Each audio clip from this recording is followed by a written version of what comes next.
Au fil des années, la vie m'a appris à apprécier le silence, bien que ce dernier puisse parfois être empreint de vide. Moi, Laura, j'ai 59 ans et une longue histoire avec Roberto, marié depuis plus de 3 décennies. Il a toujours été un homme solide, une ancre qui me maintenait en sécurité. Quand nous nous sommes rencontrés, il avait une manière d'être qui me faisait sentir en sécurité et importante. Il y avait une fraîcheur, un enthousiasme dans chaque moment passé ensemble, une douce anticipation alors que j'attendais la fin de la journée de travail pour me précipiter à ses côtés. Mais comme pour toute routine, cet enthousiasme s'est dissous en obligations et en factures. Aujourd'hui, le silence entre nous n'est plus confortable. Nous étions comme 2 étrangers occupant le même espace, évoluant dans un mariage qui était devenu davantage un partenariat formel qu'une véritable union. Parfois, pendant le dîner, Roberto tentait même de lancer une conversation. Il parlait de son travail, posait des questions sur mes journées, mais je savais que ce n'était pas par réelle curiosité, c'était juste parce que cela semblait être la chose appropriée à faire. Le regarder, si familier et pourtant si distant, éveillait en moi un sentiment presque indescriptible, un mélange de nostalgie pour ce que nous avions été et d'amertume face à ce que nous étions devenus. Puis, quand Gabriel est entré dans ma vie, tout a commencé à changer. C'était un nouveau collègue, âgé de 39 ans, avec une lueur dans les yeux qui me captivait. Sa présence était une bouffée d'air frais. Contrairement aux autres, Gabriel semblait vraiment me remarquer, il me posait des questions sur mes idées, cherchait mon opinion, et nos conversations allaient au-delà des banalités. Elles portaient sur des rêves, des films, des livres, et parfois même sur nos peurs. Il me rappelait combien il était bon de se sentir écoutée, désirée et intéressante. Ce sentiment me déstabilisait, mais j'en avais envie. Au début, j'ai essayé d'ignorer l'intensité de ces rencontres. Je me disais que ce n'était qu'une admiration passagère, une amitié née d'une véritable connexion, quelque chose sans arrière-pensée. Mais peu à peu, mes pensées ont commencé à se fixer sur lui d'une manière que je ne pouvais pas contrôler. Devant le miroir, je réajustais mes cheveux, pensais à la façon dont il pourrait réagir à certains choix de tenue, et je remarquais un sourire involontaire sur mes lèvres lorsque je pensais à lui. Une étincelle s'était allumée, et bien que j'aie eu peur, je me suis permis de ressentir cette émotion. Un soir, après un événement professionnel qui s'était prolongé plus longtemps que prévu, Gabriel m'a proposé de me raccompagner chez moi. J'ai hésité une seconde, mais j'ai accepté. C'était l'une de ces nuits fraîches, avec un ciel illuminé par la lune. Je suis montée dans sa voiture, essayant de cacher la nervosité qui m'envahissait, me rappelant constamment que ce n'était qu'un simple trajet pour rentrer chez moi. C'était quelque chose de si innocent, après tout, un simple geste de gentillesse entre collègues. Mais pendant le trajet, la conversation s'est déroulée si naturellement que j'en ai oublié toute appréhension. Nous avons parlé de nos enfances, de nos ambitions, même des déceptions que la vie nous avait apportées. J'avais l'impression qu'il me comprenait d'une manière à laquelle je n'étais pas habituée. Lorsque nous avons atteint une rue calme près de chez moi, il s'est garé. Mon cœur battait la chamade et le silence entre nous, cette fois-ci, était dense, chargé d'une chose que je ne pouvais même pas définir. Il s'est tourné vers moi et nos regards se sont croisés. C'était l'un de ces moments où le temps semble suspendu. Gabriel s'est penché lentement et je ne me suis pas retirée. Nos lèvres se sont rencontrées et le baiser était doux, mais intense. Mon cœur battait à tout rompre et je sentais une chaleur se répandre dans tout mon corps. Tout s'est passé là, dans la voiture, une folie comme 2 adolescents. Un peu maladroit, nous sommes passés sur la banquette arrière et les choses ont commencé à s'intensifier. D'abord, il est descendu et m'a goûté avec sa langue, me laissant complètement étourdi par l'excitation et un désir profond d'amour. Gabriel avait une jeunesse incroyable et, après m'avoir rendu humide, il est entré en moi avec des mouvements profonds et rapides, d'une manière que je n'avais pas ressentie avec mon mari depuis longtemps. Je savais que c'était mal, après tout, j'étais mariée, il était mon collègue. Mais, à ce moment-là, les conventions n'avaient plus d'importance. J'étais connectée à lui de manière si viscérale que tout le reste semblait disparaître. Il n'y avait pas de mots pour décrire ce que je ressentais. Ce moment a réveillé une part de moi que je pensais endormie. Dans les jours qui ont suivi, chaque rencontre avec Gabriel était un mélange d'excitation et de culpabilité. Le travail était devenu une excuse pour être proche l'un de l'autre et même les réunions les plus longues étaient des moments que j'attendais avec impatience. Mais au fil du temps, les doutes ont commencé à grandir. Je me demandais ce que je faisais, où cela pouvait me mener.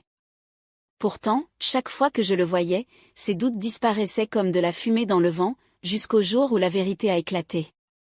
J'ai découvert de façon inattendue que Gabriel était aussi marié. J'étais abasourdie, en même temps, envahie par une tristesse que je ne pouvais décrire. C'était comme si toute la magie entre nous avait été recouverte par une ombre. Quand je lui ai demandé pourquoi il ne me l'avait jamais dit, il a essayé d'expliquer, mais rien ne semblait justifier ce que nous vivions. Je ne voulais pas te blesser, Laura. J'étais confus aussi, a-t-il dit, et je pouvais voir la sincérité dans ses yeux. Cela m'a bouleversée au plus profond de moi-même. La romance qui, jusque-là, avait semblé être une échappatoire vers quelque chose de plus vibrant et de plus réel, était maintenant un piège de douleur et de regret. J'ai décidé qu'il fallait y mettre fin. Nous nous sommes rencontrés une dernière fois et l'adieu a été douloureux. Gabriel semblait aussi bouleversé que moi, mais nous savions que c'était pour le mieux. Nous nous sommes étreints un instant, comme pour absorber tout ce qui restait de beau entre nous. Mais lorsqu'il s'est éloigné, j'ai su que ce chapitre était clos. En rentrant chez moi, j'ai commencé à voir ma vie avec un regard différent. Roberto et moi devions avoir une conversation honnête et, bien que cela soit douloureux, c'était inévitable. Au cours d'une longue nuit, nous avons partagé nos vérités, combien nous étions tous les deux malheureux et emprisonnés dans une relation qui ne nous nourrissait plus. Respectueusement, nous avons décidé de mettre un terme à notre histoire. Quelques semaines plus tard, j'ai déménagé dans une autre ville. Le changement était effrayant et solitaire, mais il était aussi rempli d'un sentiment de liberté.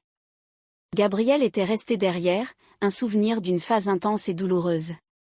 Maintenant, j'étais prête à recommencer, à découvrir qui j'étais en dehors des rôles de femme, de mère mature et d'amante secrète. J'étais Laura, enfin, et c'était ma chance d'être heureuse. La première semaine dans cette nouvelle ville a été difficile. Quitter un mariage de plus de 30 ans, me détacher de quelqu'un qui avait éveillé tant de choses en moi et laissé derrière moi tout ce que je connaissais, était un fardeau que je ne savais pas comment porter. La nouvelle ville, avec ses rues animées et ses visages inconnus, semblait me regarder avec indifférence. Au milieu des cartons que je n'avais pas encore eu le courage de défaire, je me demandais si j'avais vraiment fait le bon choix. La liberté s'accompagnait d'une solitude lourde. Mais je savais que malgré la difficulté, c'était une chance de tout recommencer. Pour me sentir connecté à cet endroit, j'ai commencé à explorer les environs. J'ai découvert un petit café au coin de ma rue, avec des tables sur le trottoir et une propriétaire sympathique qui m'offrait des sourires chaque fois que je passais. Bientôt, c'est devenu mon refuge. Je m'y asseyais tous les jours avec un café à la main et un livre ouvert, plus comme une excuse pour observer le monde autour de moi que par réel intérêt pour la lecture. Peu à peu, cette routine m'apaisait et les visages des clients et voisins qui passaient devenaient plus familiers. Le temps et le silence, autrefois douloureux, ont commencé à devenir mes alliés. Là, seule, j'ai commencé à réfléchir à la femme que j'avais été et à celle que je voulais devenir. Je réalisais combien, pendant si longtemps, je m'étais adaptée aux désirs et aux attentes des autres, d'abord ceux de Roberto puis ceux de Gabriel, et comment cela m'avait effacé d'une certaine manière. Maintenant, j'avais la chance de me redécouvrir, de faire des choix uniquement pour moi. Le processus était douloureux mais nécessaire. J'étais prête à renaître. Après quelques mois, j'ai rencontré Julia, une voisine qui habitait dans le même immeuble. C'était une femme vibrante, pleine d'énergie, qui semblait toujours être satisfaite. Au fil du temps, elle a commencé à m'inviter à des sorties et à des rassemblements de groupe. Réticente au début, j'ai accepté une de ses invitations pour un événement culturel dans la ville. C'est dans cette ambiance, entourée de nouvelles expériences et de visages amicaux, que j'ai commencé à ressentir une étincelle de curiosité sur ce que la vie pouvait encore m'offrir. Julia est devenue une amie proche, avec sa compagnie, j'ai commencé à m'ouvrir à de nouvelles choses. Elle m'encourageait à sortir, à m'amuser, à profiter de chaque instant. Je me souviens d'un après-midi en particulier où elle m'a entraînée à un cours de danse. J'étais hésitante, peur de paraître déplacée, mais une fois dans la salle et en me laissant aller à la danse, j'ai ressenti une joie inattendue. Nous rions de nos pas maladroits, et là, dans ce moment de légèreté, j'ai réalisé que le monde avait encore tant à m'offrir. Un jour, en organisant de vieux documents, j'ai trouvé une photographie de Roberto et moi pendant notre lune de miel. Le sourire sur mon visage dans la photo était authentique et plein d'espoir. Cette image m'a apporté une vague de nostalgie et un désir de mieux comprendre ce qui avait mal tourné. La séparation avait été nécessaire, mais je ressentais un manque de clôture émotionnelle. J'ai décidé d'écrire une lettre à Roberto. Je voulais lui dire combien il avait compté pour moi, même si notre relation n'avait pas duré comme nous l'avions imaginé.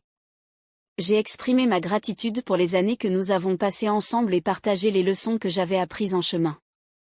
Je n'attendais pas de réponse, j'avais simplement besoin d'exprimer mes sentiments pour enfin me libérer des ombres du passé.